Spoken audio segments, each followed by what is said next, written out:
It's really the effort that you take to promote the episode before it comes out, to promote it after it's come out, to help people understand like how their life will be better as a result of listening, what they should be listening for, and then making sure that you deliver on all of that, right? It's not so much there's not clickbait, because we will pick compelling titles and such to get people to pay attention, but we always deliver on whatever that promise is. Are you feeling overwhelmed, stuck, or uncertain about how to grow your business without sacrificing what really matters most? Welcome to The Business You Really Want, the show for women ready to build a sustainable, fully aligned business. Aligned with what, you ask? You, your values, your life. Seriously, it is possible. I'm Tonya Kubo, and along with business advisor extraordinaire Gwen Bortner, we're here to show you how.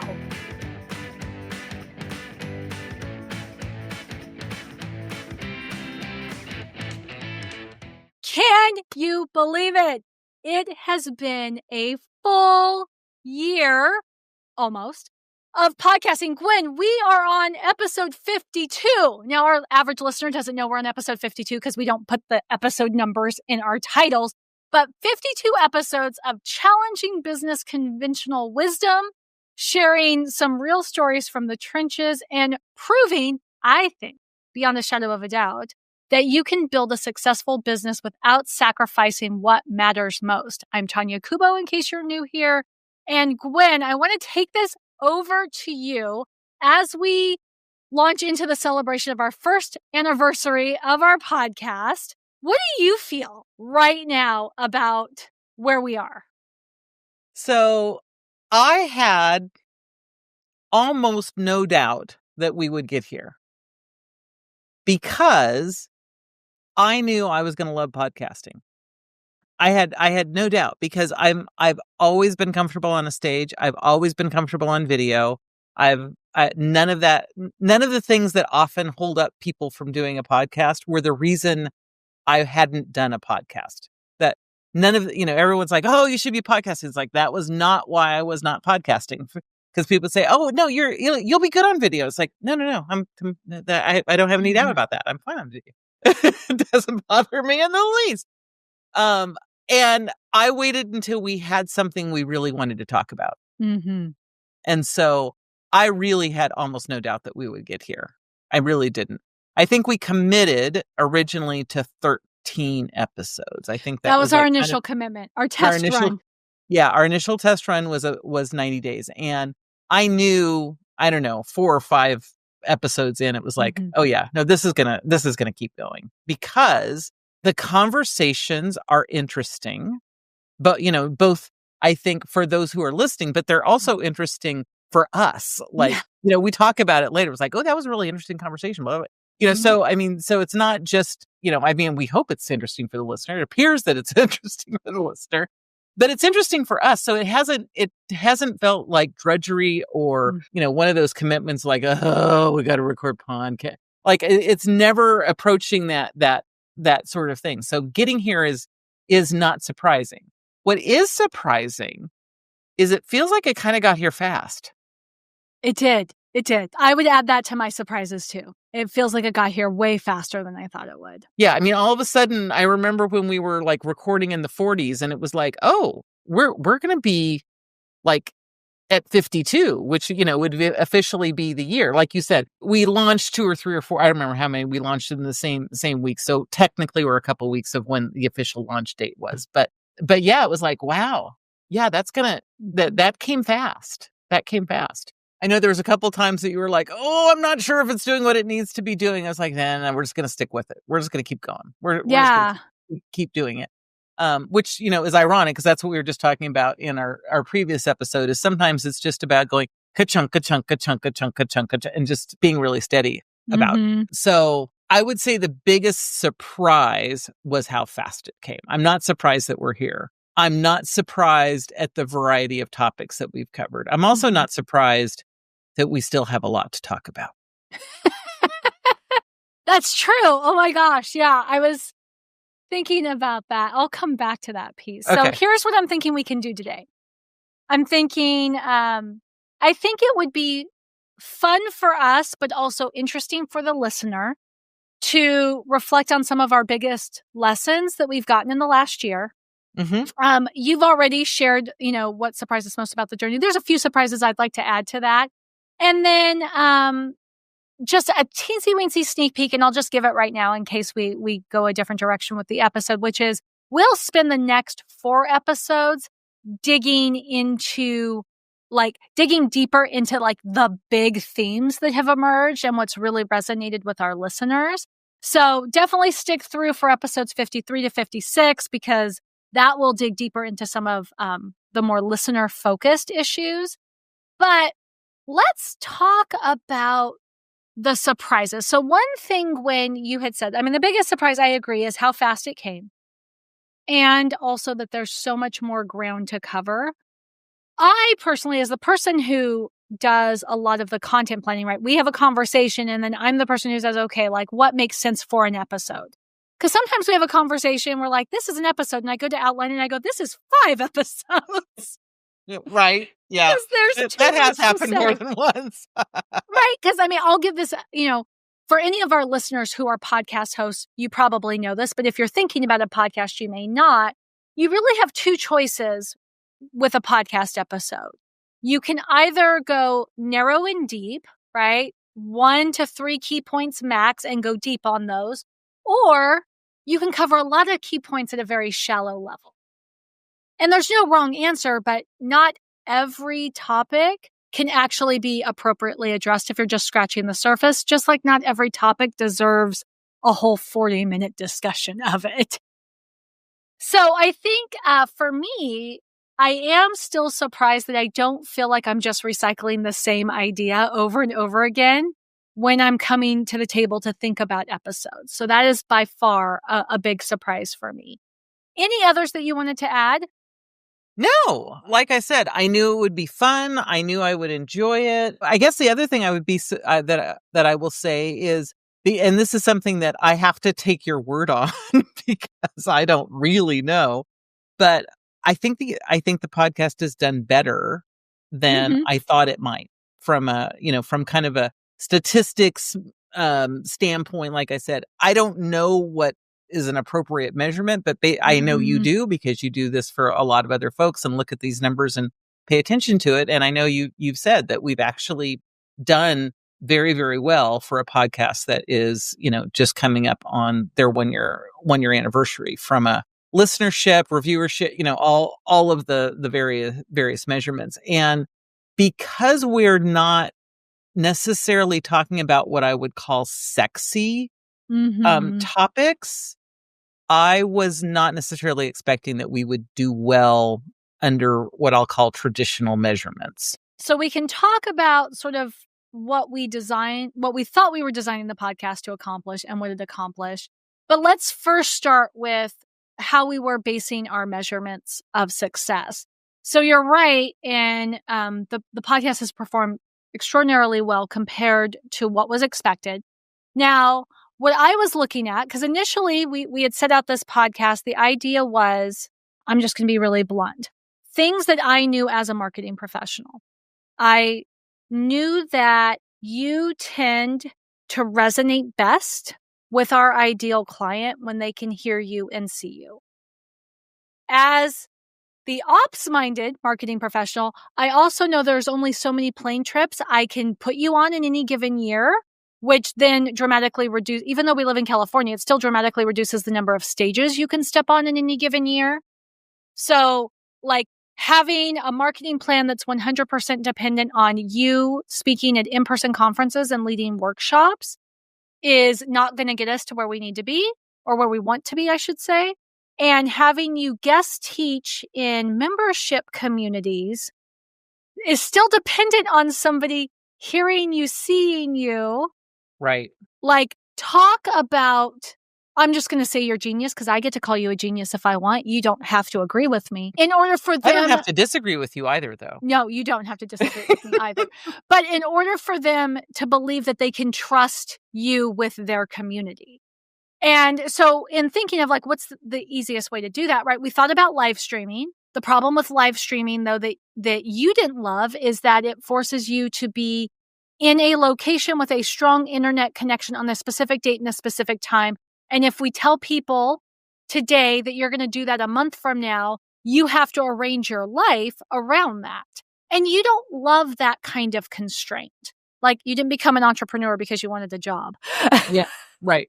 I mean, I'm very good about hitting Mhm. appointments, but that absolute regularity gets to be a bit much. I can do it for Yeah. short Right. spurts, but yeah. Yeah. So you didn't love the idea of live streaming being a long-term solution. And so it came down to podcasting because we could record our interviews, we could record our episodes whenever, and then work as far ahead as we wanted to work ahead, and then deliver those. And it still gave you the opportunity to talk about things in your own words with your own perspective. You're not interrupted unless I interrupt you, which I kind of do a lot, but it's all for the greater good of our listeners. And people can binge it, right? You don't have to talk for 4 hours straight just because somebody wants to listen to you for 4 hours straight. Right. They can just queue up 5 episodes and they can blissfully have their Gwen marathon while you and me are sleeping or doing other things. So that's where we landed on podcasts as the appropriate vehicle to achieve our goals. Now, we thought the idea would be, okay, so people hear about you, they don't know about you too much, so they're going to listen to, 13 episodes of podcasts, and then they're going to decide maybe they want to work with you. I'm not saying it didn't happen. I'm just saying we don't have evidence so much of that happening. What we've seen is a lot of our former clients have been the ones to be the big bingers, and some have actually come back. So we've had some former clients who've come back in to work with us because the podcast reminded them of the value they had gotten before. And we have seen an uptick in invitations for podcast interviews and for workshops and stuff, mainly because we can send them some episodes to say, when we present this topic, this is kind of what we're talking about.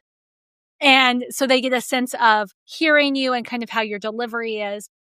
But as we were planning all that out, when I was looking at comparable podcasts, I was thinking, okay, so other business-focused podcasts that aren't marketing-focused, because we know the marketing podcasts do get high listenerships because everybody's looking for the fast track to leads. They want lead gen. They want visibility. They All want the sexy stuff. Yeah, they want to go viral. They want big email subscription numbers, right? So those marketing-focused podcasts tend to do very well. It is a much more crowded market, in all fairness, but they do tend to get more downloads than the more, let's talk about your business model. Let's talk about business efficiency, business effectiveness, whether it's operations or accountability or however you want to color it. Those podcasts don't do as well. And so what I looked at is I looked at some of the people we know and respect, and we know that they deliver good information on their podcast. And, I just asked their numbers. And what was interesting is most of them hit about 300 downloads a month around the 3-year mark if they weren't running ads to their podcast. But all of those podcasts were interview-based podcasts. So they were bringing a different guest on for every episode, and that guest was part of their visibility lift. And so I thought for us, well, I'm kind of good on the marketing side, so I might be able to do a little bit better, but listeners might get a little bit bored of just you and me, and the visibility could be a bit limited if we're just working on my known audience, your known audience. And so I thought, well, if we hit 300 downloads a month our first year, I would say we're doing well, since most competitors are at the 350 mark about 3 years in. And we're right now, for the last 3 months, we're sitting at about 400 downloads per month. We're not consistently getting more than 100 downloads per week. It seems that we get one big week and then they binge past episodes. That seems to be the listener cadence. But that also tracks with my own habits. I think of if I was an ideal client, I do like to listen to one podcast about and just binge it for about 4 to 6 episodes, depending on how long the episodes are. And then I want to be on a different podcast next week. I don't like to listen to the same podcast every single week. All right. So those are my thoughts. Anything you want to add to that, Gwen? No, but I found, like I said, I found the whole thing fascinating because, of course, this is not something I'd paid attention to in the past. And so it was interesting as we were going along and you were talking about it. And I would say, well, that seems good. Is that good? I don't know. Is that a good number? It seems like a good number. But it could be a horrible number. I have no idea. Yeah. Okay. Well, then I will share another surprise. So my other surprise is YouTube. So, I know what I know about podcasting, and that is, 50% of your listeners are going to be on Apple.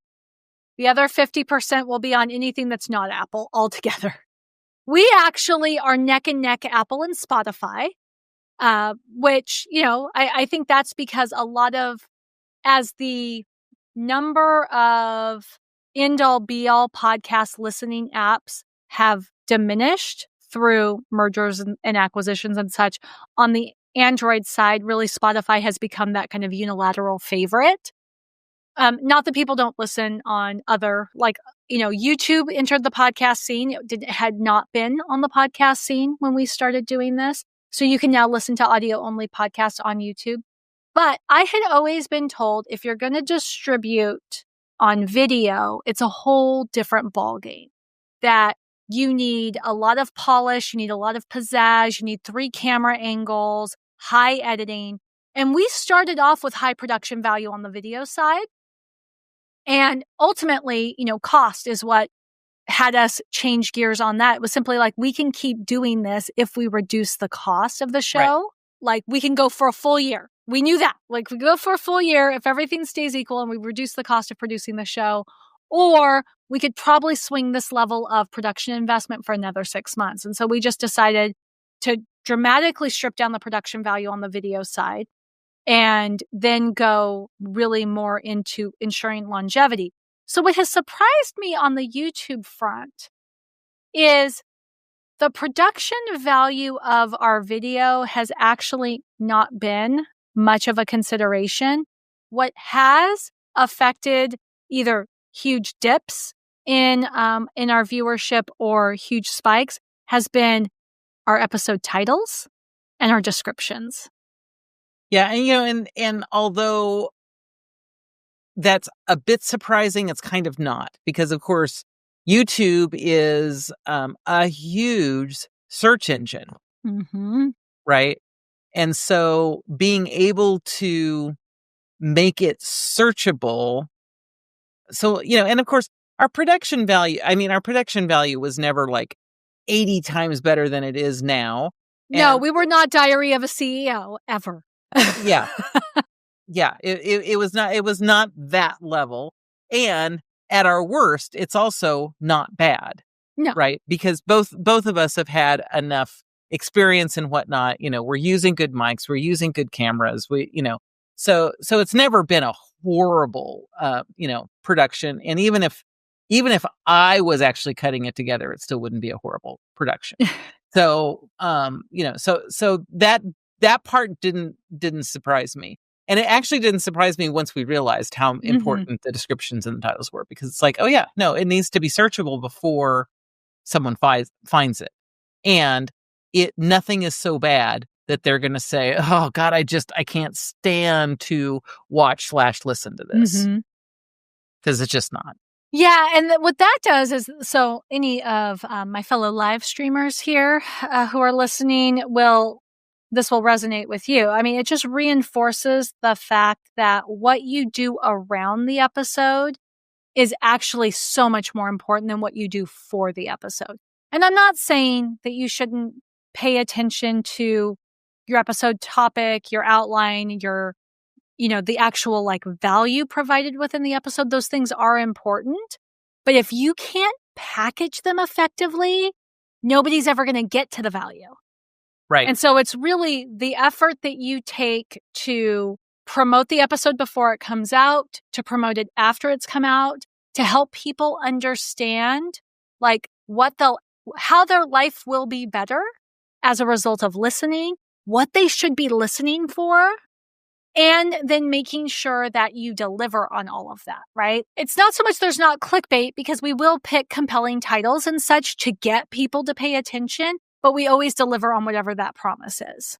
And then the other thing that was, I'll say surprising, but it's only because I'm not someone who spends a lot of time listening to podcasts or watching YouTube videos or any of that. That's just not my personal behavior, was how valuable the shorts are. Say more from your perspective, because that's on my list of surprises. Well, so because the other side of it is my husband does like watching YouTube videos, and he was like, "Are you guys doing shorts? You need to be doing shorts." And it was like, I think we're, so it was one of those, like, I don't know what we're doing. I get on, Tonya makes me talk, I talk, and then I'm done. And then all the rest is like magic in the background happening, which I love. And so, but he was very much about, oh no, you need to make sure we're having shorts. And we were having shorts, but we've done more about putting those up on LinkedIn and all the rest of it. And the shorts, I think, really do get a whole lot of traction, way more than I was necessarily expecting them to get. But that's a totally observational, non-factual based. So it's true. Well, so there's a couple of surprises in there. So we went into this. I knew that shorts were important for YouTube viewership. Like I knew that. I knew that, shorts are a lot of times how people on YouTube discover new people, and then they'll follow that new person. They'll watch a few shorts and they're like, oh, I kind of like this. And then they'll go to investigate their channel, pick up some of their longer content. One very specific variable that was quite the trigger in there that I hadn't planned on because I didn't know it existed when we started this is linking the short to the full episode, because there's a way to do that on the back end of YouTube. When we started doing that, our longer episode viewership went up. And I think we picked up like 5 extra views every week, which isn't a ton, but it's more than we had. We celebrate the incremental wins around here.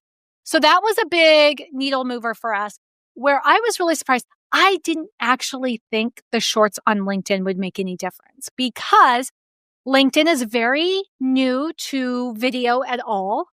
LinkedIn hasn't really known how to, I would say, effectively position or present video content to the right people. And, when I go onto LinkedIn, all I ever see are professional creators' videos, like people who have very high production value. So I wasn't thinking that our little, let's just say, homegrown clips, because they're very homegrown, our homegrown clips would do anything for us, but they do. They get great comments. Not every single one does, because not every single one hits the mark, but they get great comments on LinkedIn. And people will follow them to the episodes. And that was a big surprise. Like, I think in the coming year, I'm definitely going to be looking more at how we're positioning those videos on LinkedIn than I have been. And I'm going to be seeing how else we can support our growth over on YouTube. And this will crack you up because it will. But the thing is, when I listen to the shorts, because of course we record these, quite a few weeks before anything gets posted. And so by the time that it gets posted, I have slept many times since then. And so I have forgotten. And often when it gets posted, it's like, oh, that was really smart. I said something really smart. And I'm always surprised. Like, I shouldn't be surprised, because that's what people are paying me for, is to try to say smart things. But but I still continue to be surprised. It's like, oh, well, that was smart. That was insightful. Yeah, well, it's funny. It's because when I review them, right, because I'm always like, oh, yeah, that was a good clip. And again, because I come from a live stream background, one of the things that I have a hard time with is we speak slower on a podcast than we would speak if we were doing a live stream, or than you typically see with reels. Like, if somebody's actually recording a short form video to be delivered as a short form video. And yet people listen. People don't mind our slow talking. And I think that speaks to the fact that a lot of the sound bites that are clipped really do resonate with that woman who is hungry for sustainable business success, yep, who is drowning in her business, or Because I think a lot of times what the clips are, it's the myth busting you do. It's you being contrary to what accepted fact is, or what our mutual friend Jenny calls the sacred cows that give spoiled milk.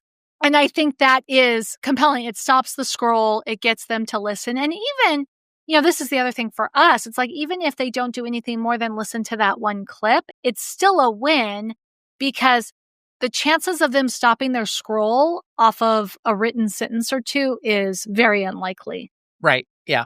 All right. So let's just briefly maybe, because we're going to go into, so one of the things that I haven't quite done yet, like I've got some ideas, but we're going to pull our top 4 most downloaded episodes of the first 52. And we are going to do a deep dive. So for episodes 53 to 56, we're going to do a deep dive into each of those episodes. But before we do that, Gwen, because I know a lot of our clients listen to the show, what are some themes that have jumped out that people have mentioned to you about the podcast that surprised you? You need to go first. I've got nothing. I have to go first on that, huh? Yeah. Okay. I'm trying to think. It's the themes. I would say it's more of, and it's not necessarily themes per se, but it is that slightly contrary thought is probably the thing that pops up the most, where people are like, oh, you're right. No one's saying this, but that actually makes sense. What you're saying. Right. Yeah. And I'm mostly hearing it from either current clients or past clients. Yeah. Okay. So like we only share 2 clients-ish. So my audience doesn't have a huge overlap with yours, but I'm sharing the podcast with them a lot, and they love the show, by the way. But some things that have jumped out for them. So first of all, one of our initial episodes on systems, and I'll put that in the show notes. So that one like blew people's minds. So the systems episode, the accountability episode, and the effectiveness episode. Those are the 3 that got me, when I was sharing them with my community, the most emails back. And mainly because people think of systems. You said something in that episode that blew people's mind, which is that you have systems whether you mean to or not. Oh yeah, I do remember that was a what do you mean I have systems? I don't have anything documented. It's like, yeah, but it doesn't mean you don't still have a system. Right. So the idea that, systems as a collection of consistent behaviors, like blew people's minds, because they were all, especially in my arena, because, right, I'm a marketing professional. So I have a lot of people who come to me for marketing advice. And they're trying to market their way out of operations, out of systems. So They're thinking it's SOPs. They're thinking it's this like fully integrated tech stack. And so that idea of they have systems, whether they want to admit it or not, that was a big one. The effectiveness piece, like effectiveness versus efficiency. Doing something faster is not necessarily the win. It's doing something in a way that makes sense and actually makes an impact. That got me a lot of emails. And then the accountability piece, which, we'll talk more about that in some of our future episodes. But the accountability piece was the idea that accountability didn't have to come with shame. That was the big one. Yeah. And that one, that you're right. That's one that always catches people off guard, because so many times they're associating accountability often with how they were raised and as a child. And training up a child is different than accountability.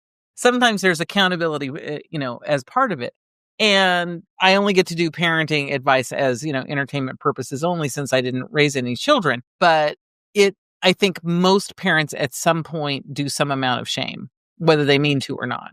Or blame. That's the other thing, right? Is a lot of times blame and accountability. And not saying, that like that makes them bad parents, because I had excellent parents and there was some of that for me too. So, I'm not saying that that's, oh, now you're a bad parent. I think that just kind of happens as part of the parenting process, but that's also the difference of an adult versus a child, and how a child perceives the information that's being shared to them as well.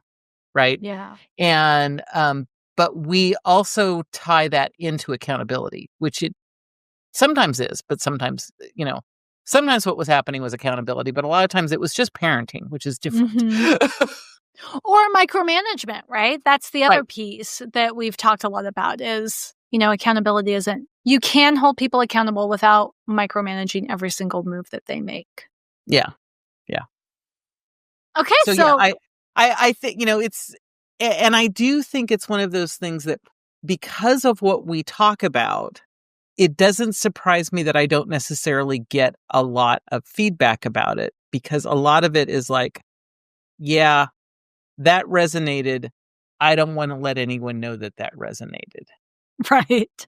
Right. Yeah, we do deal a lot in secret shame here. I mean, we really do. We do. I mean, and, not that we are secretly shaming people, because that's not ever what we do, but people hold that as like, oh, I would never want anyone to know that's, that the person who needed to be raising the hand when that was said was me. And that's okay, because that's part of it. Is sometimes we need to process that to realize, oh, nope, that's actually okay. Okay, so now for the big question, Gwen. What are you looking forward to in the next year of podcasting? I'm looking forward to what we uncover, because, pardon me, we don't have that much planned ahead. We uncover as we go. Based on what we're experiencing with our clients, what we're seeing in our accountability process, what the conversations I'm having, the things that we're observing, both, in your sphere and in my sphere. So what I'm kind of excited for is what we're going to uncover and what we're going to see that we believe needs to be talked about. Yeah. So that is true, because we are highly responsive. Both you and me are great responders. So when people reach out and say, have you done an episode on this? We're like, no, but we totally can, because we totally should. And we will. And we can fit that in fairly quickly. The other piece of it is you tend to see shifts. I will say you tend to smell change on the wind long before anybody else sees shifts in the market. And so that allows us to have conversations about things that may or may not come to pass, but oftentimes we're talking about it. And by the time it hits, I'll call it the airwaves, even though this isn't radio, the airwaves in, 6 to 8 weeks, other people are just starting to notice it. So it feels like right time, right place. So that is true, though, is the excitement of what we can uncover in the coming year. Because I do think the coming year is going to have a lot of different things emerging in business, especially those of us who work online. I would say, personally, okay, I'm just going to throw this in here. I don't care if it sounds desperate. I would really, really, really, really like to see more reviews. I'm just going to throw that out there for anybody, rate us on Spotify, leave us an Apple review. I do acknowledge how hard that is. Until I started asking for reviews, I did not realize quite the lift that it is to actually give a review. Yeah. Have to go pull out your phone, because it's hard to do them on the computer and do all the things. So I appreciate every review we've gotten. I also am looking forward to spreading the message, because now that we have 52 episodes, we've got a good collection of resources that we can send people, like when they email us with a question, or if they DM you on LinkedIn with a question, we've got answers in sound bites now that we didn't have before. Before, you would have had to sit there and say, how do I listen? Let me just get on a call with you, because it would be easier to talk through it than it would be to type it out.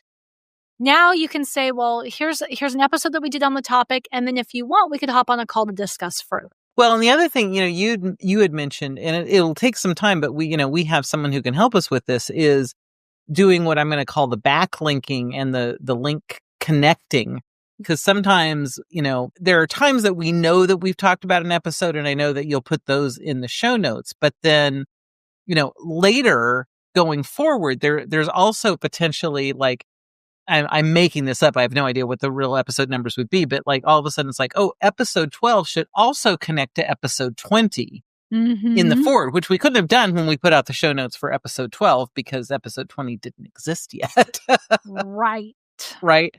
So being able to continue to go both ways, and being able to do that on a go forward basis. Because episode 20 might link back to episode 12, but there's also a value in someone being able to say, oh, And if I want to go deeper, I also need to go forward and find this other episode as well. Yeah. Because it's interesting because I think we do a really good job of talking about new things every time, but we do cover related and parallel topics often as well, where it's like, yeah, we're talking about this, but you also want to shift over into this lane and learn this other thing. You know, if this was interesting, you also want to hit this next thing as well, because that's going to be interesting. And so, and because we talk about so many things, I think that connection piece is going to be a really interesting piece going forward. Yeah. Oh my gosh. Okay. So, I'll bring us to a close because we're going to be talking a lot about this in the coming weeks. The first year, I would say, has reinforced one belief that we went into this with, which is just like there's no one right way to build a business, there's no one right way to launch a podcast, run a podcast, or continue a podcast.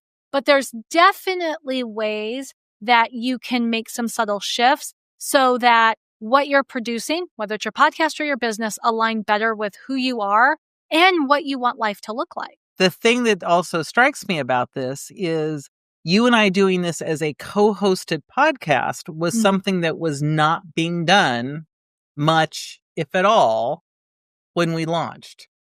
Not in our space. Not in our space. Not in our space, no. And we're seeing it more now, which is interesting. But that also was being in full alignment. Is I knew I do better in that interview responding conversation mode. Could I do the podcast completely by myself? Absolutely. I have zero doubt about that. I have done lots of, talking into the camera by myself sorts of things in my past. So I totally could have done that. But I knew that this would be a more dynamic, more interesting option. And so back to that full alignment that we went ahead and said, yeah, this isn't the typical way that people are doing podcasts, but we're going to do it the way that makes sense for us. Yeah. Oh, I'm so glad that you brought that up. Because our goal with the business, right? Everyday Effectiveness's goal is not to give people a template to follow, but to help them think more clearly about what they're building and why. And specific women in business, right? Because women in business are told a long list of what you coulda, woulda, shoulda done. And ultimately, our goal is to help every woman understand that she can live the life she wants while building the business she wants, so long as she's really clear on what those things are and builds in alignment. I want to say, listeners, we're grateful that you've been part of this journey for us, whether this is your first episode you're listening to us on or your 52nd. We are grateful that you've been here. We can't wait to go deeper in the episodes ahead. Trust me, you're going to want to stick around for what's coming next. Now, one of the things that has emerged over the last year is we have talked a lot more about burnout, right? We have found out that while everybody talks about burnout ultimately is a consequence of building a business that does not align with your values, with the life that you want to live. And so we do have a guide and an assessment for breaking the burnout cycle. You can find that at thebusinessyoureallywant.com/burnout. But even if that's not your thing, come back for the next episodes. Hear us dig deeper into the topics that have mattered most to our listeners over the last year. We'll see you then. Thanks for tuning in to The Business You Really Want with Gwen Bortner. I'm Tonya Kubo, reminding you that sustainable success is within reach. Make sure to subscribe to the show and visit thebusinessyoureallywant.com for more resources. Until next time, keep dreaming big and acting with intention.